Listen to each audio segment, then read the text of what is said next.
서만학 교회에 대한 이야기를 보도록 하겠습니다. 계시록 2장 8절에서 11절 다 같이 한 목소리로 여러분 책을 다 펴셨으면 보겠습니다. 서만학 교회에게 사자에게 편지하라. 처음이며 마지막이요 죽었다가 살아나신 이가 이르시되 내가 네 환난과 궁핍을 알거니와 실상은 네가 부요한 자니라.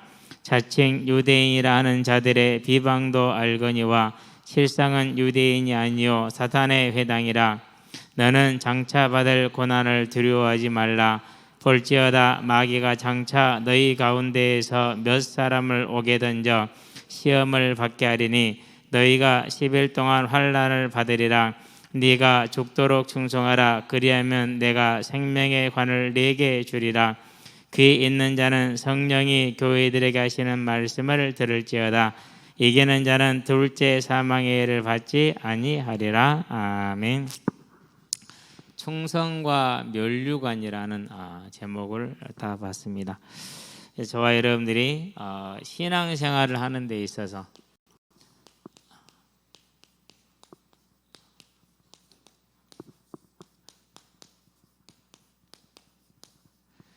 초대교회 교회사를 보면은 많이 힘들어요. 이렇게 본다라는 것 자체가, 읽는 것 자체가. 왜 그러냐면 이제 그래도 이렇게 유대인들만의 핍박, 이방인들의 오해로 말미암은 어떤 거리두기 그런 정도의 상태에 있다가 이제 네로로 인해서 로마에서 처음으로 핍박이 시작이 되죠. 로마 시에서만 한정되기 때문에 많이 퍼지진 않았으니까. 그 다음부터는 이제 이게 이제 10명의 황제들에서 로마 제국으로 확대가 됩니다. 뭐 이유는 항상 얘기하지만은 로마가 어려운 이유가 뭐냐? 로마 신에게 제사를 지내지 않아서 로마 신을 화나게 해서 그렇다. 그럼 누가 제사 안 지내냐? 기독교인들, 유대인들. 그래서 같이 묶어서 이렇게 핍박을 받게 되죠. 나중에는 이제 기독교인들이 따로 분리가 되기는 하는데요. 뭐 크게 구분할 필요는 없습니다만. 그러면은 10명의 황제를 통해서 계속되는 그런 핍박을 받는데 그게 313년 밀라노 칙령으로 핍박이 중지될 때까지예요. 그럼 핍박의 내용이 뭡니까? 일단은 회유를 하죠. 안 하면은 고문을 하죠. 고문을 했다는 얘기는 투옥이 됐다는 소리죠. 네. 그런 다음에 이제 이렇게 짐승의 먹이로 던지든지 안 그러면은 이제 여러 가지 방법으로 죽이든지. 근데 뭐 우리는 짧게 얘기했으니까 안 겪어봤으니까 별로 모르는 일이죠. 그런데 이제 뭐 우리가 손톱이 펴본다든가 이런 공문의 시간을 간다면은 작은 일이 아니겠죠. 산채로 화형을 당한다든가 이런 시간이 300년을 지속을 해가요. 한 250년 정도를 지속을 하는 거죠. 그러니까 본격적으로. 그러면 이 시기를 어떻게 이겼느냐라는 거예요. 도대체 받을 육신의 복이 없는데 그 시기를 어떻게 이겼을까? 여기에서 저와 여러분들이 믿음의 본질이 무엇이고 하나님이 회복하시고자 하는 원하는 게 뭐냐? 하나님이 회복하시기를 원하는 것은 처음 에덴을 다시는 타락이 없는, 다시는 사단이 건들지 못하는 완전한 에덴으로 회복하시는 거예요. 훼손된 에덴을 회복하시는 데 있어요. 그럼 훼손된 에덴의 회복은 언제 완성이 됩니까? 그건 이제 천국이 완성이 되는 것이죠. 그래서 믿음의 본질이 영혼의 구원, 곧 천국에 있었다라는 사실을 저와 여러분들은 절대로 잊으면 안 돼요. 그 천국을 바라보고 이 땅의 삶을 어떻게 살았느냐? 충성으로 살았어요. 멸관을 바라보고. 그렇기 때문에 고난을 많이 겪었고 있죠. 그래서 이제 오늘 이번 주 다윗을 통해서 보는 동안에 먼저 뭘 볼 거냐면요, 은혜의 원리와 그리고 상급의 원리를 볼 거예요. 우리는 항상 이것을 착각하면 안 되고 잘 이해하고 있어야 돼요. 은혜의 원리는 다른 말로 표현하면 구원의 원리죠.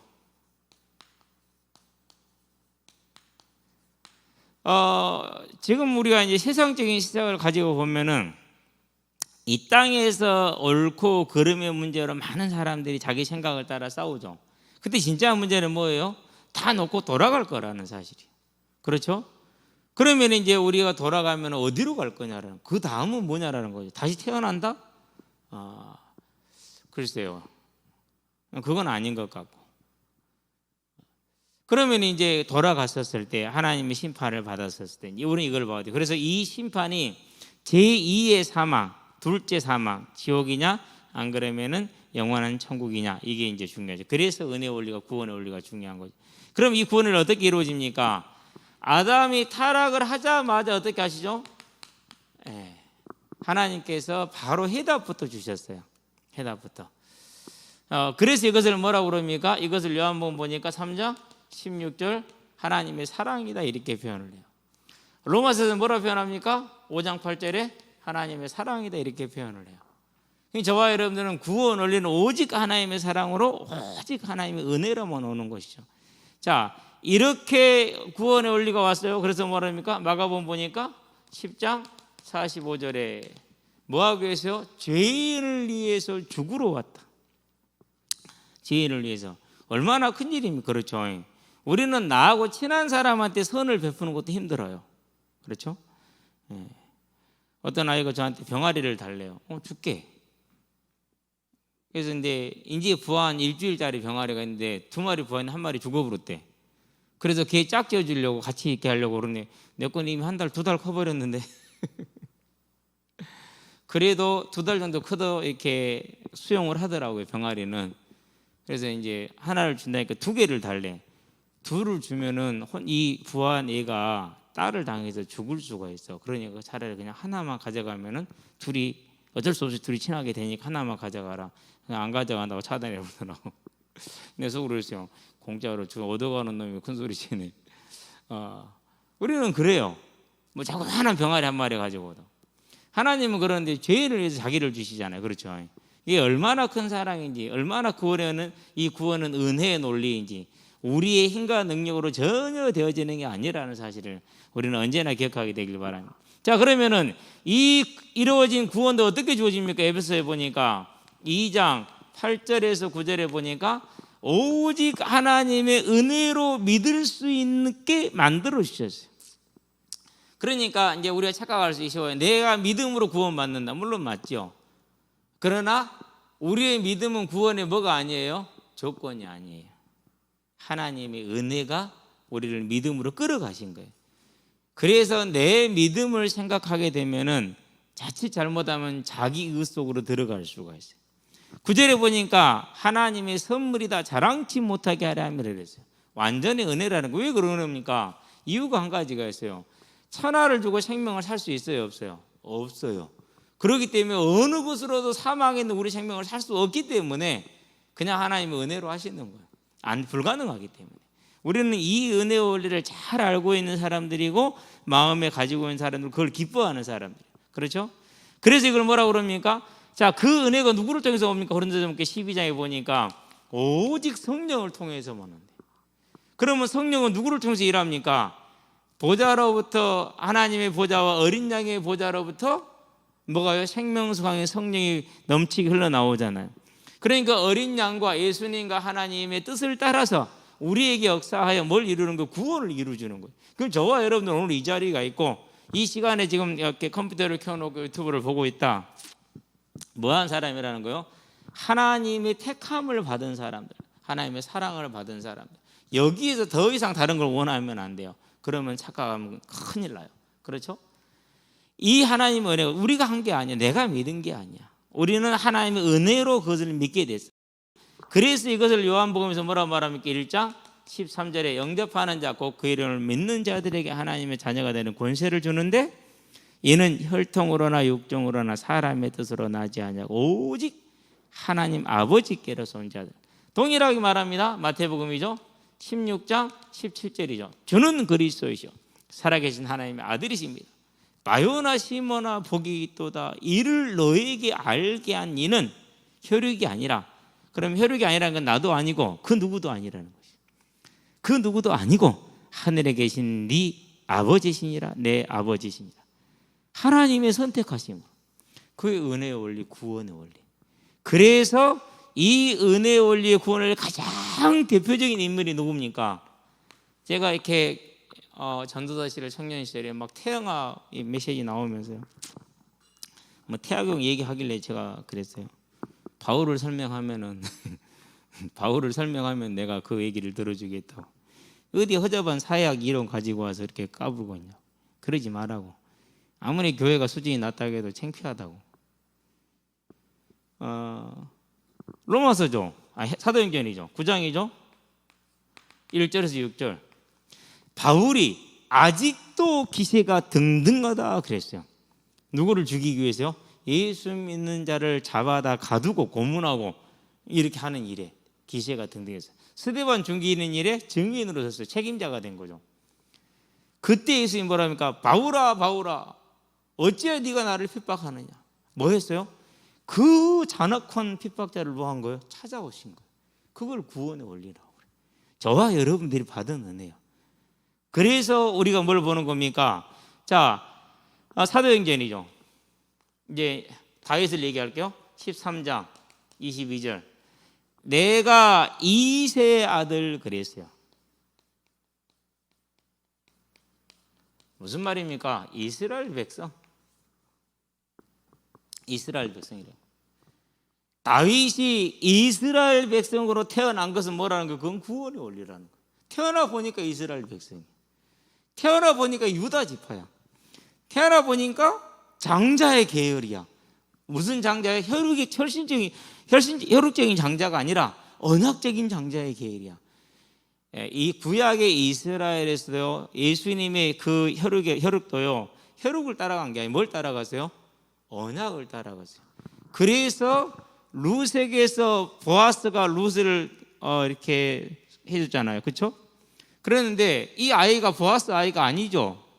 그렇죠? 엘의 아들이죠. 그러는데 누구로 가요? 오난인가요? 그러는데 보아스도 렙적이 돼요. 그것을 룻기 4장에서 다 명시를 딱 해놨어요. 아니 분명히 이는 이렇게 유업을 이렇게 물러줬기 때문에 보아스 아들이 아니에요. 오난인가 그쪽에 엘인가 그래요. 그러는데 엘가 원하니까 엘이겠다. 그러는데 보아스로 딱 넣어줬어요. 혈통을 따라간 거 아니에요? 따라간 게 아니에요. 다윗도 물론 마찬가지죠. 혈통을 따라간 거예요? 아니요. 막내잖아요. 그렇죠. 완전한 은혜라. 저와 여러분들이 이제는요, 이 구원의 원리를 하나님의 은혜를 받은 자들이라는 거. 두 번째, 자 그러면 지금부터는 뭐 하는 겁니까? 이제부터는 평평한 운동장에 섰어요. 아니 어떻게 보면은 기울어진 운동장에 선 거, 우리가 좋은 위치에 유리한 입장에 이제부터는 달리기 시작해요. 그게 상급의 원리예요.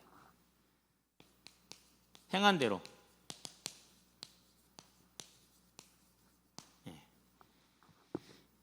이 행함을 우리가 보아야 초대교회 300년의 설명이 돼요. 안 그러면 설명이 안 돼요. 이 상급의 원리가 있어야 설명이 돼요. 이 상급의 원리가 있어야 엘리야의 삶이 설명이 돼요.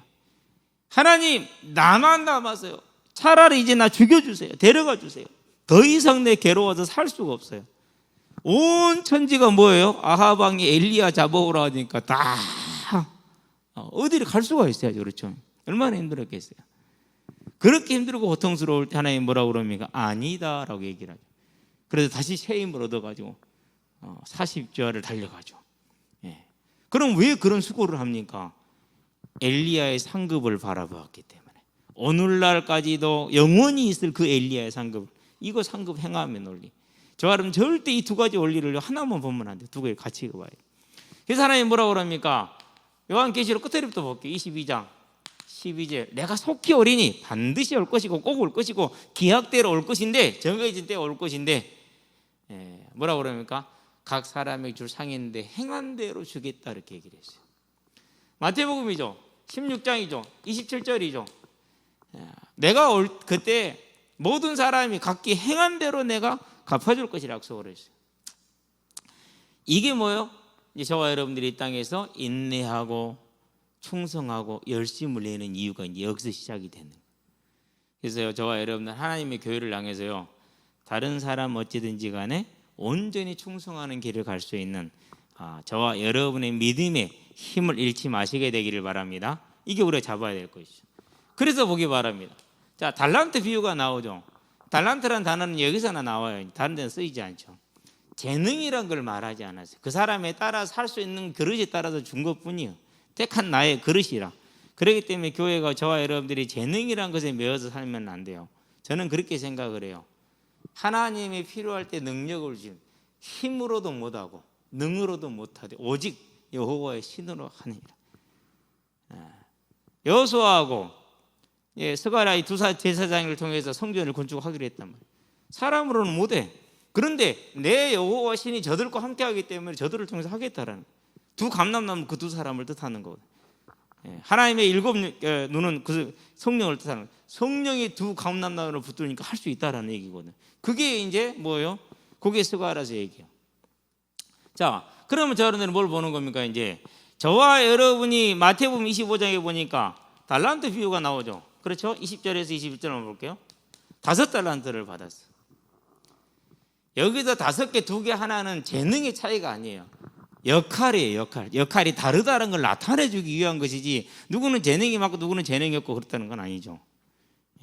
역할의 차이지. 그런데 이 사람은 뭐 했느냐? 열심히 노력을 해가지고 5개를 10개를 만들었어. 그러니까 뭐라고 그러냐? 착하고 충성된 종, 이렇게 표현을 했어요. 23절 가니까 2개를 4개로 만들었어요. 똑같이 말합니다. 착하고 충성된 종아, 네 아버지의 즐거움에 참여하라. 상급이 똑같아요. 그렇죠? 뭐대로 줬어요? 행한 대로 줬어요. 행한 대로. 저와 여러분들이 이 상급의 원리, 그래서 오늘 우리가 인내하고 참고 힘쓰고 수고하고 애쓰는 이유가 여기 있다라는 것이죠. 자, 세 번째, 많죠. 그런 증거들은 이제 신약 전체가 다 이제 이걸 말하고 있어요. 신약 전체가. 자, 뭐부터 볼까요? 빌립보서부터 보죠. 3장이죠. 14절이죠. 위에서 부르신 부름의 상 그랬어요. 위에서 불렀다는 건 소명이고, 저와 여러분을 부른 일이거든요. 나에게 하시고자 하는 하나님의 계획. 그 부름의 상, 반드시 그 일에 충성했을 때 뭐가 있다라는 거예요? 상이 있다라는 거예요. 무슨 상이 있어요? 지금도 우리는 바울을 우리 사도로 여기고 따라가지 않아요. 하나님의 일꾼으로 여기고. 그렇죠? 자, 디모데후서이죠. 4장 7절 8절이죠. 그렇죠? 선한 싸움을 싸웠어요. 얼마나 힘들겠어요. 아니, 맨날 욕만 하고 이상한 소리 말하고 뭐든지 간에 막 굳게 하고 이러잖아요. 그러면 성질 나요, 안 나요? 나잖아요. 그래도 성질 내요, 못 내요? 못 내요. 그게 선한 싸움이요. 그러니 선한 싸움을 한다는 것은 인간적인 혈기를 다 죽이지 않으면 할 수가 없어. 모든 사람은 그러고 자기 입장에서 자기 생각만 하거든요. 누가 걱정이 돼서 전화를 했어요. 그때 어떤 여자분이 받더라고. 그래서 물어봤어요. 맞대. 그럼 사람 말해, 왜 목사님 그런 얘기를 하고 다니니? 잘 기억은 안 나는데 그래서 신기해서, 왜 신기했느냐. 와, 어찌게 나를 기억하고 하는데 그거를 기억을 하고 그거 하나만 할까? 받은 것이 얼만데 안 되는 사람들의 특징이 이렇구나. 자, 이제 일이 저렇게 해서 왔어요. 내가 잘못한 게 있어요. 막 이제 얻어 듣잖아요. 그렇죠? 그러면은 자기한테 선을 행한 사람들까지 뭐예요? 그 사람들 때문에 그렇다고 말을 그렇게 뱉는 거예요. 그러면 또 그걸 들은 사람은 그렇게 믿어요. 또 그게 단순한 거죠. 그러니까 얼마나 웃깁니까? 그렇죠? 그래도 일단은 이제 안전하게 있다라니까, 그게 이제 가장 이제 반가운 사항이니까, 그거야 하나님 보시는 일이니까. 느낀 게 그거였어요. 그렇구나. 며칠 안에 또 사달이 나겠구나. 나라는 소리가 아니에요. 나게 되어 있어요. 그게 원래 그래요. 원래 생각 자체가 한쪽으로 많이 기울어져 있기 때문에 반드시 사달이 나요. 그러면 나중에 또 이제 사달이 났는데 옆에 있는 애들만 욕해요. 또 이제 옆에 있는 애들, 같이 있는 애들만. 그래가지고는요, 고발하다 녹취까지 해놨대. 내가 속으로 그랬어요. 고발하시면 큰일 날 텐데. 고발하면 큰일 나. 왜요? 오히려 그쪽이 훨씬 많아. 진짜 모르는 사람들이야. 그렇죠? 근데 뭐 해야 돼요? 선한 싸움을 싸우고. 알겠습니다. 감사합니다. 그거예요. 선한 싸움을 싸우고. 달려갈 길을 마치고. 달려갈 길을 마친다는 게 뭐예요? 힘없이 가야죠. 그렇죠? 믿음을 지키고. 그럼 뭘 바라는 거예요? 면류관을. 그러면 그 고된 길을 왜 갑니까? 면류관을 바라보기 때문에 가는 거죠. 그게 모두에게 있다라는 것이죠. 그게 상급의 원리. 사도 바울이 그 고난을 겪죠. 무슨 고난을 겪으면 고린도서에 보니까 11장이죠. 22절부터 33절까지 무슨 고난을 겪습니까? 하나도 자기 먹고 사는 문제, 자기 집안 문제, 자기 자녀 문제, 자기 아버지 문제 아무 상관없는, 오직 하나님의 교회만을 위한, 다른 거 없어요. 자기 개인이라든가 뭐 부모 친척 형제라든가 이런 거 아무것도 없고요. 오직 하나님이 자기를 부른 그 사명 때문에 당하는 고난들, 이루 말할 수 없는, 자기 가진 모든 특권을 다 내려놓고, 육신인 걸 다 내려놓고, 그때 당시에 로마 시민권을 가졌다. 지금 우리가 상상하기 어려운 겁니다. 지금 우리가 상상하기 어려운 그런 특권을 가진 사람이죠. 그런 부를 가지고 있는 사람이죠. 그런 권력을 가지고 있는 사람, 다 내려놓고 하나님의 나라만을 위해서. 그러면서 그런 고생들은 나도 버리고 뭐 더 이상 열거할 것도 없고, 하도 많아서 일상이니까 하나님의 교회를 향한 염려로 내가 편치 않다, 항상 그렇게 얘기를 하죠. 그럼 왜 그렇게 갑니까? 이것 때문에, 부름의 상이 있으니까. 그게 달려요. 이걸 가지고 가는 것이, 그렇죠. 저와는 뭘 봐야 돼요? 이걸 봐야 돼요. 그러니까 저와 여러분들, 그래서 절대 하나님의 공의는 두려운 게 아니에요. 우리한테는 뭐가 되는 거예요? 더 없는 소망의 끈이에요. 인내할 수 있는 힘이요. 저와 여러분들에게는 이 바른 믿음의 길이 있게 되길 바랍니다. 자, 그러면서 세 번째, 네 번째, 히브리서 한번 볼까요? 11장이죠. 26절이죠. 뭘 바라봤어요? 상 주심을 바라봤다 그랬어요. 뭘 내려놓는데요? 왕자의 자리를 내려놓는데 뭘 바라보고 내려놨다라는 거예요? 상 주심을 바라보고 내려놨다. 저와 여러분들에게 모세와 같은 그 힘이, 그 상급에 대한 힘이 있게 되기를 주의 이름으로 축원드립니다. 자, 그래서 오늘 우리가 이번 주 보니까 누구도 그랬습니까? 사무엘하에 보니까 22장 21절부터 이제 29절까지 다윗이죠. 내 공의를 따라 내게 상을 주시고 내 손의 깨끗함을 따라 내게 갚으셨나이다, 이렇게 얘기를 하죠. 뭘 말하는 거? 그걸. 그러면서 21절, 23절, 24절까지 뭘 말하죠? 내가 어떻게 공의를 했고 내 손을 깨끗하게 행하는가, 그걸 말하죠. 그렇죠? 그런데 거기에는 뭐가 안 들어가 있어요? 우리야 사건이 없어. 무슨 말이에요? 이미 우리야 사건은 용서를 받았고 대가를 치렀어. 깨끗해졌어. 하나님도 기억 못해, 나도 기억 못해. 그러니까 뭐가 되는 거야? 내 공의를 따라, 내 손의 깨끗함을 따라. 하나님의 징계가 이렇게 아름다운 열매를 맺었다라는 거. 그럼 저와 여러분들이 이 상급의 원리를 바라보고, 그러면 지금부터 뭘 그려야 됩니까? 지금부터 우리의 뭘 그려야 돼요? 이제 내 상급에 대한 꿈을 그려야죠. 요즘 우리 은서가 꿈이 있어요. 어느 치료 선생님이 꿈 그러니까 무슨 꿈 꿨냐고 물어봤어. 잠자다 꿈. 근데 은서가 말하는 그 꿈은 잠자다 꿈이 아니야. 에보니 에이진이를 봤어. 그거 보니까 커피 거기서 일했잖아요. 자기 꿈이 카페 사장 되는 내 꿈은 카페 사장 되는 거예요. 어제는 이제 그 카페 메뉴 목록을 이제 은결이랑 만들어 갖고 왔어. 밀크커피 난 1,000원 줬다. 오늘 다시 볼게 100원이래. 야, 밀크커피를, 믹서커피를 100원에 팔면 어떡하냐? 사도 원가가 100원인데 그걸 100원에 팔아버리면 뭐 먹고 살라고. 무슨 꿈을 그립니까? 천국에서 저와 여러분들이 받게 될 꿈을 그리죠. 그러면 지금 그걸 구체적으로 그릴 수 있는 게 있느냐? 그게 일곱 교회예요. 그래서 계시록에 서머나 교회를 선택하라는 거예요. 자, 그럼 일곱 교회를 봅시다. 에베소 교회요. 좀 빨리 갈게요. 이제 세 가지 형태로 되어 있어요. 칭찬과 책망과 권명과 상급이라는 이 형태로 되어 있어요. 그럼 에베소 교회는 무슨 칭찬을 받았습니까? 다른 걸 받은 게 아니에요. 자, 에베소 교회를 보니까 이렇게 말을 하죠. 2장 2절이죠.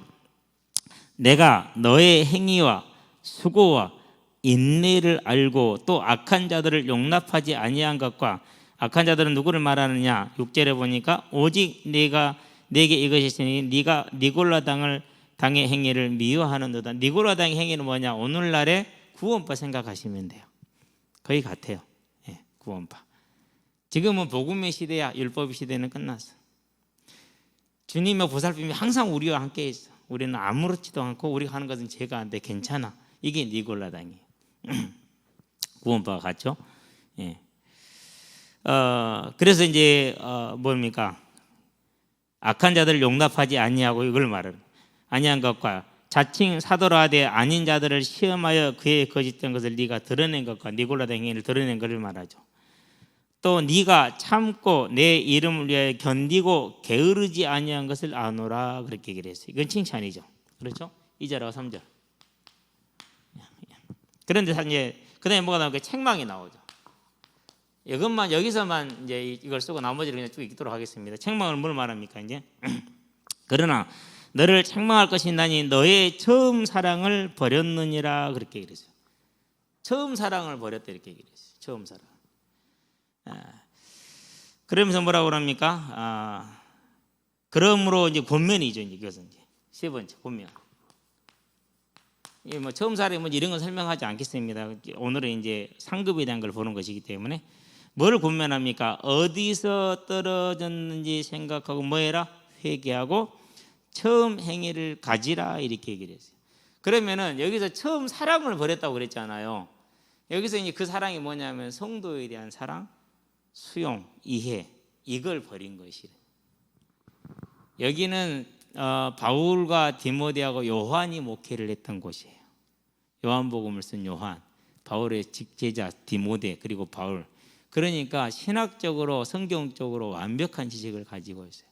그걸 가지고 있으니까 뭐 하는 거예요? 이제 너는 맞다 틀리다 요 일을 한 거예요. 뭐가 없는 거죠? 그러니까 지식은 있는데 사랑이 없는 거죠. 근데 믿음의 지식을 지식의 덕을 이런 거 다 갖춰야 되거든요.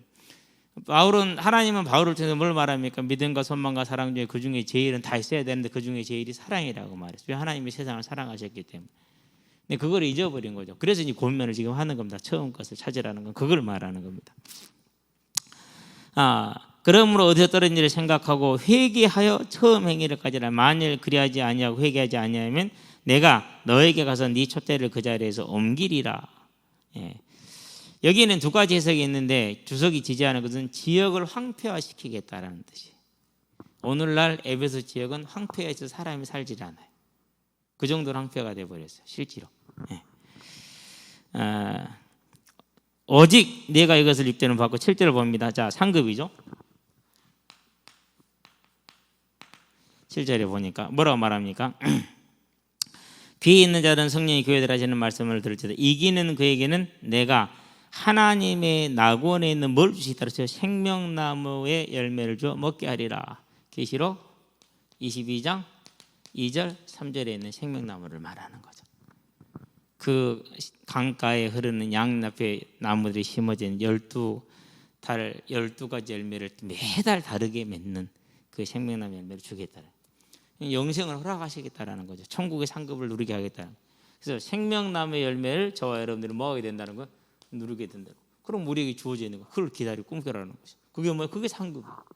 두 번째, 그러나 서문학교회죠. 서문학교회는 뭐가 없냐? 책망이 없어요. 칭찬을 했는데. 자, 칭찬을 볼까요? 8절에서 우리가 읽었죠. 자, 근데 2장 1절부터 볼까요? 에베소 교회에게 사자에 편지하라. 오른손에 있는 7뼈를 붙잡고 7금 촛대 사이를 다니시는 이 그랬는데 이렇게 7교회마다 소개할 때마다 예수님의 특징을 다 얘기를 해요.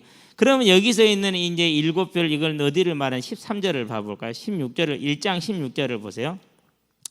그의 오른손에 7별이 있고 그의 입에서 좌우에 날성검이 나오고 그 얼굴은 해가 힘있게 비치는 것 같다. 이런 식으로 7가지 모양으로 예수님을 설명을 했는데 그걸 가지고 각 교회마다 예수님을 말을 하면서 이제 얘기를 해요. 그건 오늘 다루지 않고 칭찬과 책망과 권면과 상급만 잠깐하게 간단하게 얘기를 넘어갈게요. 자, 서문학교에는 칭찬만 있어요.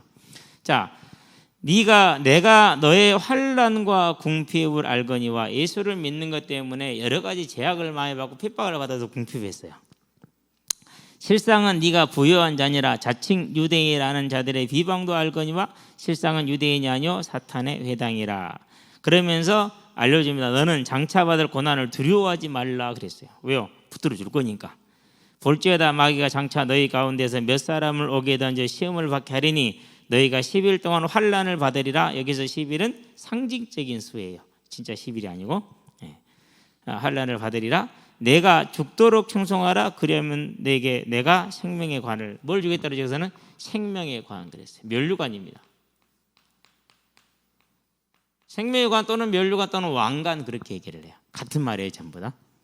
생명의 관을 너에게 주리라. 그럼 저와 여러분들이 뭐가 주어지냐는 거 왕관이 주어지는 거예요.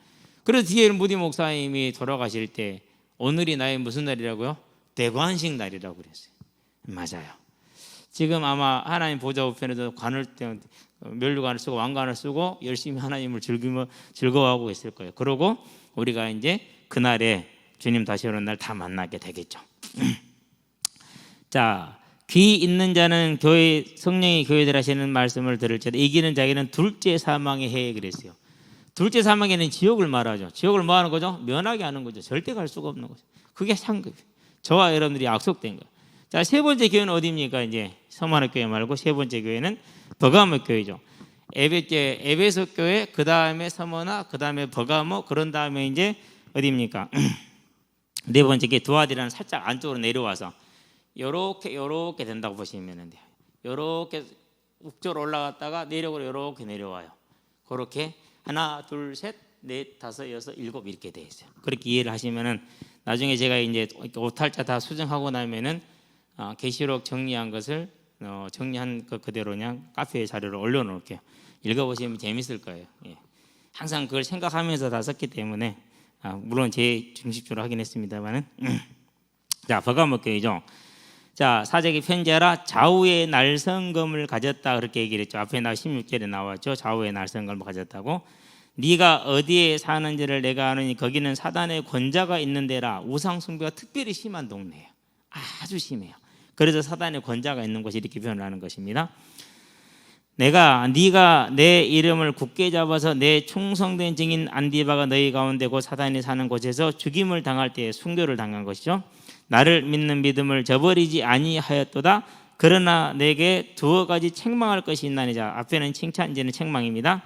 거기 네가 발람의 교훈을 지키는 자들이 있도다. 발람이 발락을 가르쳐 이스라엘 자손 앞에 걸림돌을 놓아 우상의 제물을 먹게 하였고 또 행음하게 하였느니라. 민수기 25장이죠. 그렇죠? 거기에 나와 있어요. 근데 이 발람의 교훈이 이세벨의 교훈이에요. 좀 이따 오늘은 설명을 안 할게요. 이와 같이 너에게도 니골라당의 교훈을 지키는 자들이 있도다. 발람, 니골라당, 이세벨 다 같은 부류들이에요 지금.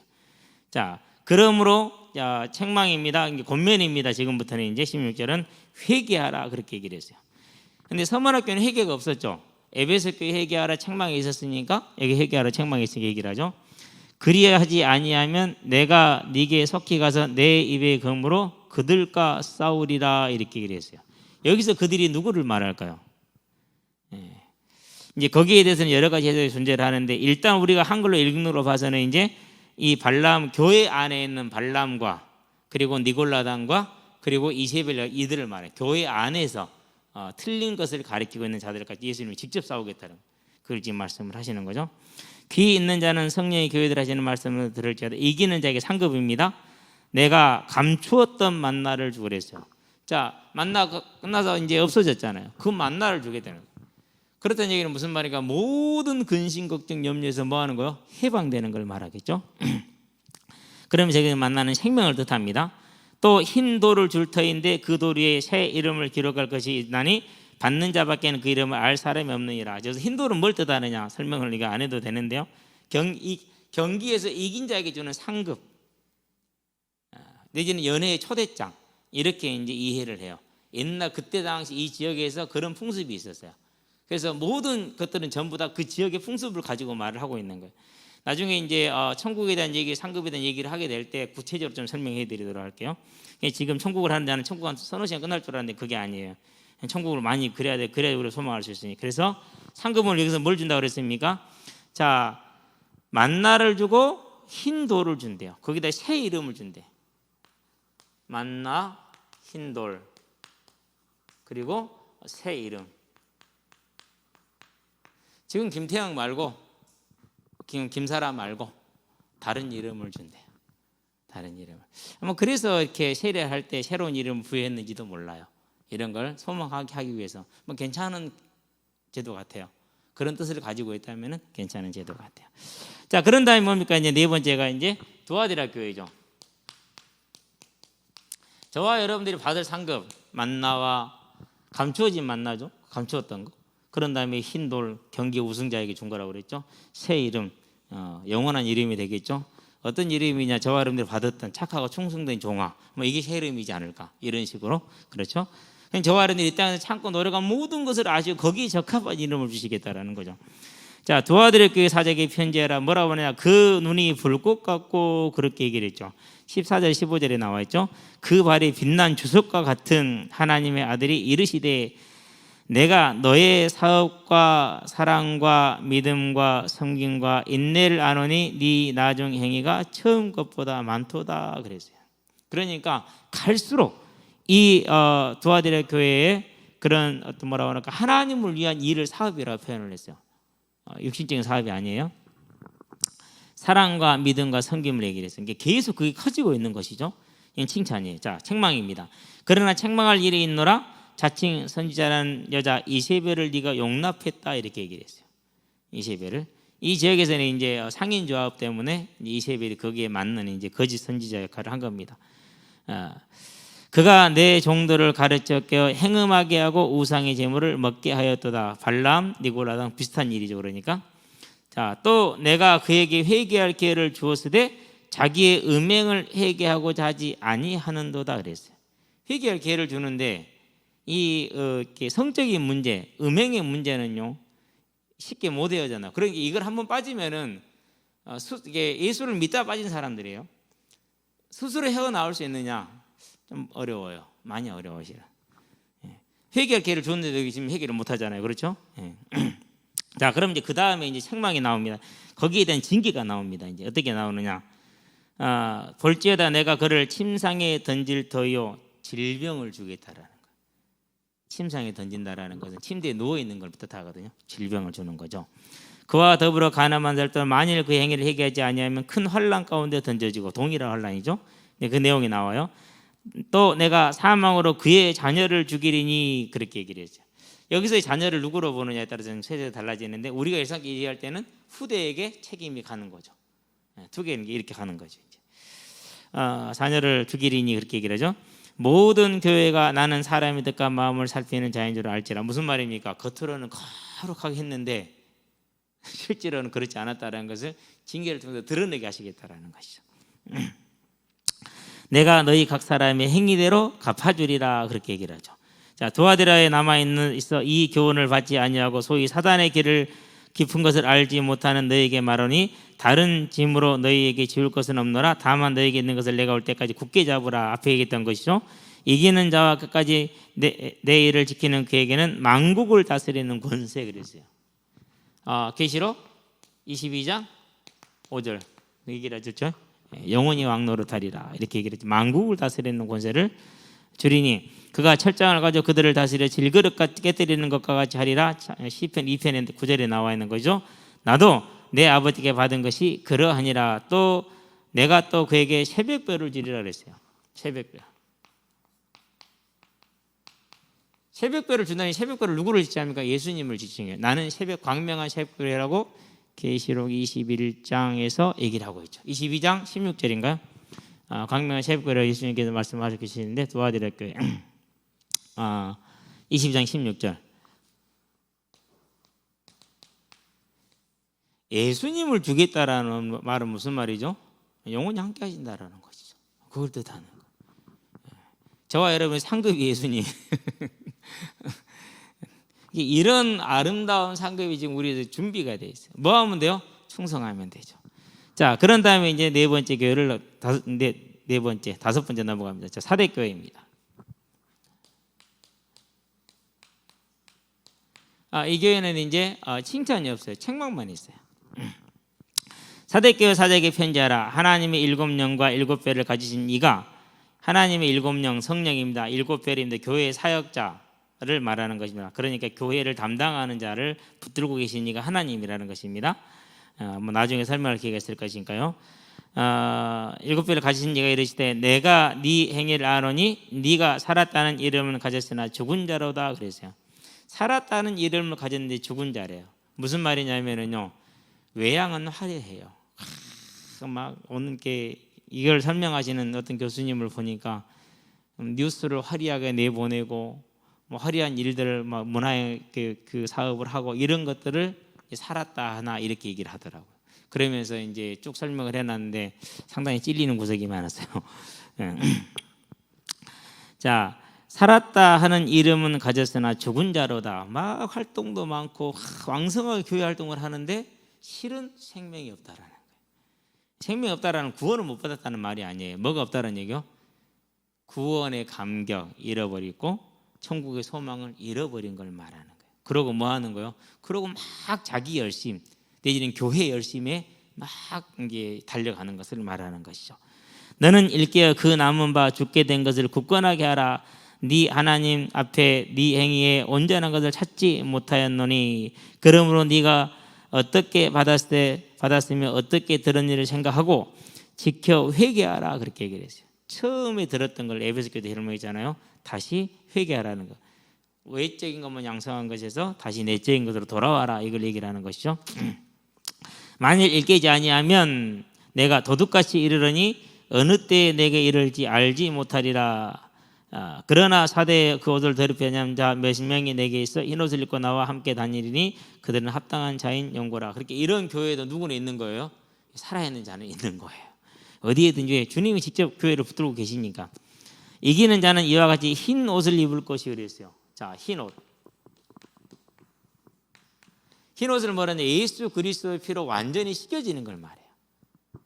천국에 들어갈 수 있는 자격을 얻은 것이죠. 예복을 입었다는 뜻이에요. 그러니까 입을 것이요 내가 그 이름을 생명책에서 결코 지우지 아니하고 생명책 그 이름을 내 아버지 앞과 그의 천사들 앞에서 시인하리라 그랬어요.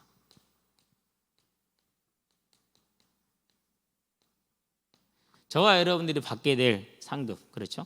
여섯 번째 이제 어디 교회입니까? 이제 필라델피아 교회입니다. 이 교회도 칭찬만 했어요.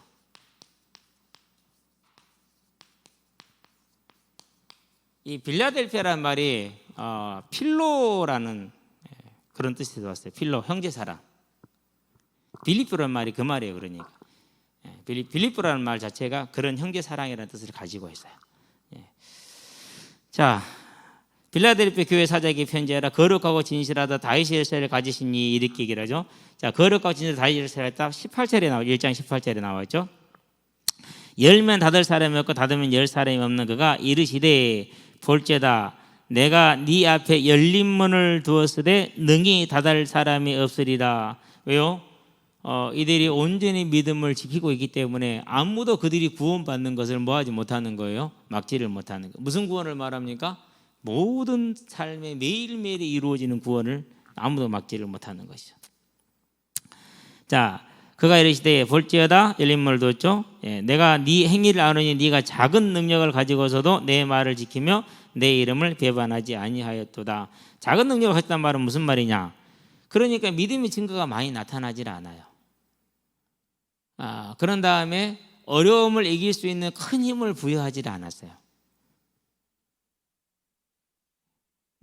뭐 큰 믿음 이런 것도 없고 그런 믿음의 증인 그런 뭐 보고 따라갈 사람도 없어요.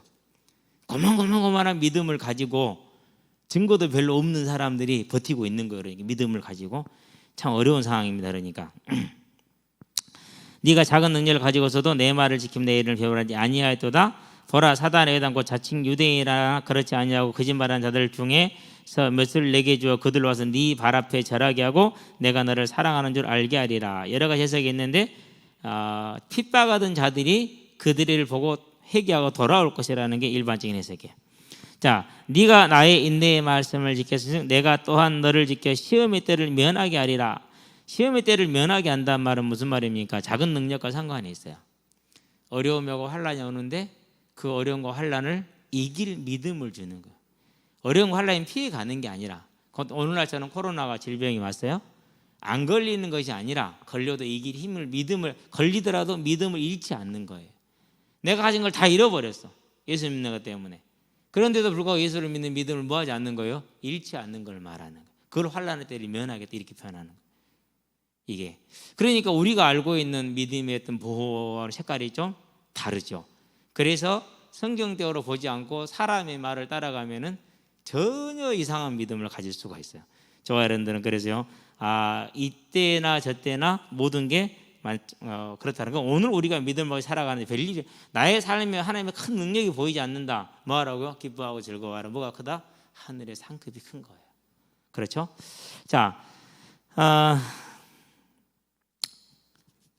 어디입니까? 시험의 때를 면하게 하리라. 이는 장차 온 세상에 모여 땅에 거하는 자들을 시험할 때라. 내가 속히 오리니 네가 가진 것을 굳게 잡아 아무도 네 멸관을 빼앗지 못하게 하라. 이기는 자는 내 하나님 성전에 기둥이 되게 하리니 그랬어요. 자, 기둥이 되게 하겠다. 이 지역에서는요, 성전을 짓거나 건물을 지으면은 많이 헌신한 사람들한테 그 기둥에다 이름을 써줬어요. 이름을 기증자 해가지고 이름을 써있어요. 많이 했으면 이름이 더 크겠죠. 그런데 또 이 지역은 지진이 많아. 지진이 많으면 지진이 나면 무너지죠. 건물이. 문은 그래도 덩그러니 남아있어요. 기둥은 완전히 넘어지지 않고 그래도 남아있어요. 그걸 뜻하는 게 어떤 환란이 오더라도 너희는 남을 것이라는 거예요. 남은 자, 남을 자, 그걸 지금 말하는. 그래서 기둥이 되게 하겠다는 말이 그 말이에요. 그가 결코 다시 나가지 아니하리라. 내가 하나님의 이름과 하나님의 성 곧 하늘에서 내 하나님께로부터 내려오는 새 예루살렘의 이름과 나의 새 이름을 그 위에 기록하리라. 하나님의 이름, 그리고 새 예루살렘의 이름이라고 그랬죠. 누구 이름이죠? 그러니까 나의 이름이에요. 그리고 예수님의 새 이름이래요. 저와 여러분들이 알지 못하는 이름이 있는 거예요. 그러니까 이것을 같이 기록해 주겠다라는 거예요. 그러면 하나님의 이름이 기록돼 예수님의 이름이 기록됐다는 말은 무슨 말이에요? 자, 물건에다 뭐 쓰죠 우리가? 내 거 하고 쓰잖아요. 내 거 그럼 누군지 모르니까 거기다가 뭐라고 써요? 홍길동 이렇게 쓰잖아요. 내 거라는 거예요. 하나님 이름을 썼다는 건 누구 거라는 거예요? 하나님 거라는 거예요. 하나님 거. 예. 그럼 내 이름도 써줬어요. 그 말은 무슨 말이에요? 저와 여러분을 많이 뭐 한 거예요 지금? 높여준 거예요. 높여준 거. 어디게요? 왕관을 씌울 만큼 높여준 거예요. 이 상급이 저와 여러분을 기다리고 있어요. 뭐 할 때요? 이 빌라델피아 교회 충성할 때. 저와 여러분들 이 땅의 믿음을 굳건하게 지키기를 주의 이름으로 축원드립니다. 자, 그러나 마지막 교회입니다. 이걸 끝입니다. 이제 라오디게아죠.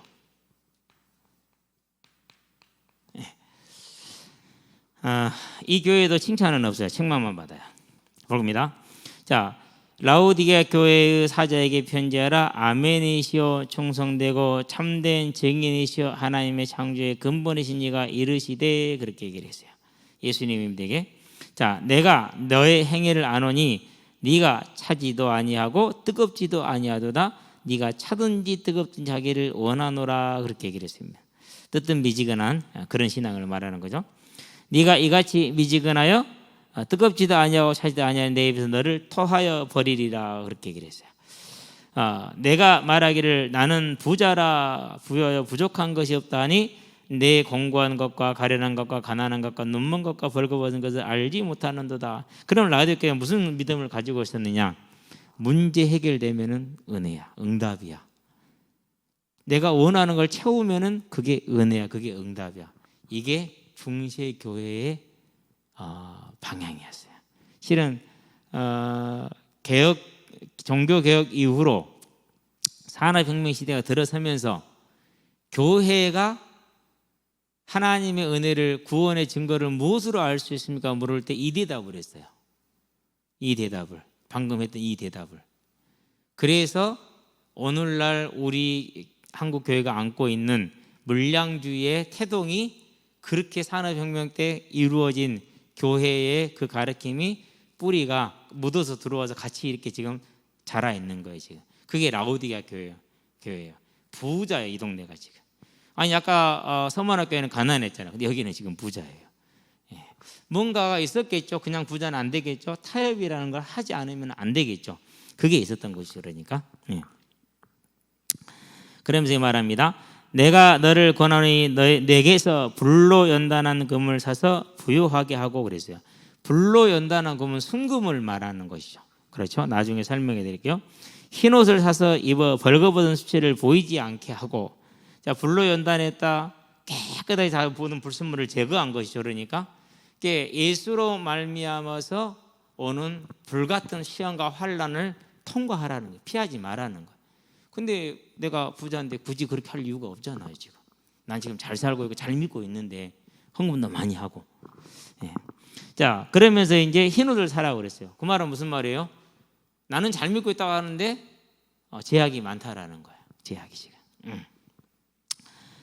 흰 옷을 사고, 다음에 안약을 사서 눈에 발라 보게 하라 그랬어요. 이 지역에서는 안약과 기병약이 특별약이었어요. 이 지역의 특산물이야. 그러니까 이제 그걸 이제 예를 들어서 눈을 발라서 너의 어두워진 눈을 보게 하라, 이런 말을 지금 하고 있는 것이죠. 자, 19절. 무릇 내가 사랑하는 자를 책망하여 징계하노니 그러므로 네가 열심을 내라 회개하라, 그렇게 얘기하죠. 충성하라는 소리죠. 벌째 내가 문 밖에 서서 두드리느니, 무슨 말입니까? 예수님이 함께해요, 함께 안 해요? 예수를 믿는데 밖에 계셔. 무슨 말입니까? 사람의 원리, 세상의 원리, 사업의 원리, 안 그러면 정치의 원리, 이런 걸 따라서 움직이고 있는 거예요. 그리고 항상 누가 배제가 되어 있어요? 예수님이 배제가 되어 있어요. 누가 그랬어요? 압살롬이 그랬죠. 누가 그랬어요? 셰바가 그랬죠. 다윗은 어떻게 했어요? 다 물어가면서 움직였죠. 그 차이라 지금. 그러니까 압살롬이나 셰바 같은 사람이 예수님을 문 밖에 있는 사람이. 그럼 저와 여러분들이 자, 문 밖에서 두드러니, 이 말은 무슨 말이죠? 지금 이제 믿는 자들이 주님과 함께한 삶을 사는 것이 아니라 세상 프로의 시류에 밀려가거나 안 그러면 자기 필요에 따라 움직이는 이런 행태를 지금 말하는 거죠. 그래서 뭐 하라는 거예요? 범사에 하나님의 주권을 하나님께 묻고 그대로 행하라, 말씀대로 순종하라는 것을 이렇게 지금 표현하는 겁니다. 우리가 다르게 많이 써먹었잖아요, 그렇죠? 내 음성을 듣고 문을 열면 내가 그에게 들어 그와 더불어 그는 나와 더불어 먹으리라. 그러면서 이기는 그에게는 내가 내 보좌에 함께 앉게 하여 주기를 내가 이기고 아버지 보좌에 앉은 것과 같이 하리라. 면류관을 받겠다는 하나님의 보좌. 이게 저와 여러분들에게 지금 주어져 있는, 앞으로 주어져 있는. 자, 그럼 이제 마지막 하나를 얘기를 하고 가야 돼요. 이기는 자, 조건문 같잖아요. 조건문이 실은 아니에요. 우리는 이미 이긴 사람들이요. 왜요? 예수님이 세상을 이기셨으니까, 십자가 대속으로. 그렇죠? 그리고 이 사람들은 전부 다 뭐한 사람들, 다 구원 이미 받은 사람들이에요. 그럼 여기서 이기는 자는 뭘 말합니까? 이제 앞으로 가야죠. 이제 은혜의 원리, 구원의 원리와 상급의 원리에 있어서 상급의 원리로 많이 충성한 자는 충성한 대로 받아갈 거라는 것을 이렇게 지금 표현을 해놓은 거예요. 이 사람들한테 지옥문이 있는 거 아니에요. 이 사람은 다 구원받은 사람들이에요. 그렇기 때문에 이미 이긴 자예요.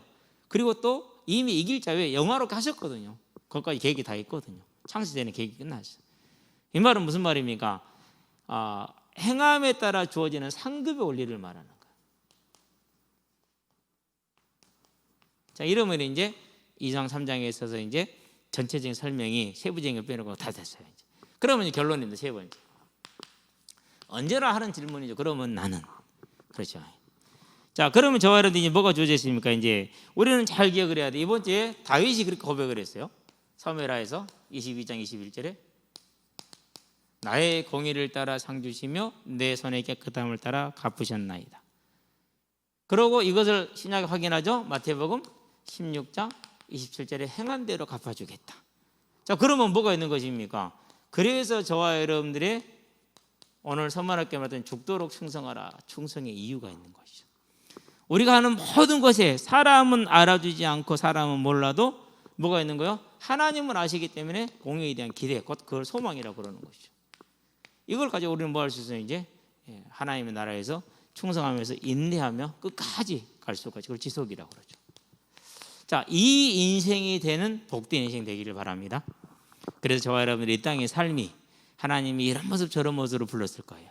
그 모습 가지고 내가 할 수 있는 한 최선의 것을 하면서 가는 것이죠. 그렇죠? 그러면 뭐 하는 거? 하나님의 나라에 이 상급들이 저와 여러분에서 준비가 되어 있다라는 거. 그래서 마지막 그날에 천국에 이르러서 영원한 상급을 받되 그런 것을 다 누리는 자, 언제요? 오늘, 지금 시작하시기를 주의 이름으로 축원드립니다. 기도합시다. 살아계신 아버지 하나님, 하나님께서 교회들을 향해서 주실 상급의 모양을 우리에게 다 보이셨으니 이 외에도 또 우리가 말한 것도 다 알지 못하나 하나님의 그 상급이 완전할 것이고 영원할 것임을 알고 이 땅에 사는 날 동안에 오직 다시 오려는 그 언약을 향해서 우리의 믿음을 세움으로 하나님의 나라에 충성된 자로 서서 도시라는 재림의 언약을 이루고 주의 몸된 교회를 섬기고 이기는 자가 받게 될 그 모든 상급을 다 받아 누리는 하나님의 자녀들이 될 수 있도록 은혜를 더해 주시기를 그리스도신 예수의 이름으로 기도합니다. 아멘.